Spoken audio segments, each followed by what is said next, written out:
আজকে আমরা আবার চলে আসলাম সরিষার জমিতে। সরিষার একটু বিষয় নিয়ে কথা বলবো।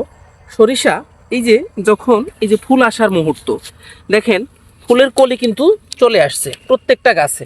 তাহলে বলবেন এখন কেন আমি এই ফুলটা ঠিক যখন এইরকমটা ফুটবে, আমরা চেষ্টা করতে হবে এই সময় কোনোভাবেই এই জমিনে খুব গন্ধযুক্ত এবং খুব পাওয়ারফুল কোনো কীটনাশক আমাদেরকে দেওয়া যাবে না। কেননা এই ফুলে এখন পরাগায়নের জন্য অজস্র মৌমাছি এবং কীটপতঙ্গের আগমন ঘটবে।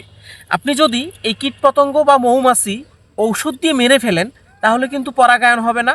সরিষার ফুল পরাগায়ন না হলে এটা কিন্তু বরাবরই আপনার কিন্তু ফলনে আপনি খুব একটা লস খাবেন। তাই আশা রাখবো আমাদের সরিষা যখন এইরকম কলি অবস্থা, এই যে এই ফুল ফুটতেছে, ঠিক এই সময় থেকে আমাদের এই জমিনে এর আগ মুহূর্তে আমাদের জাপ পোকার জন্য বা কীড়ার জন্য যে কোনো কীটনাশক আমরা দিয়ে দিব। কিন্তু ফুল ফোটার মুহূর্তে কোনো প্রকারের দুর্গন্ধযুক্ত এবং অতি তাপ মাত্রা অনুবাদিত কোনো বিষ আমরা কিন্তু আর এই জমিনে দিব না। তবেই আমার সরিষার ফুলে পর্যাপ্ত মৌমাছির আগমন ঘটবে এবং অতিরিক্ত কীটপতঙ্গ এসে সঠিক পরাগায়নটা ঘটাবে। তাতে আমি আপনি অধিক ফলন পাবো। ধন্যবাদ।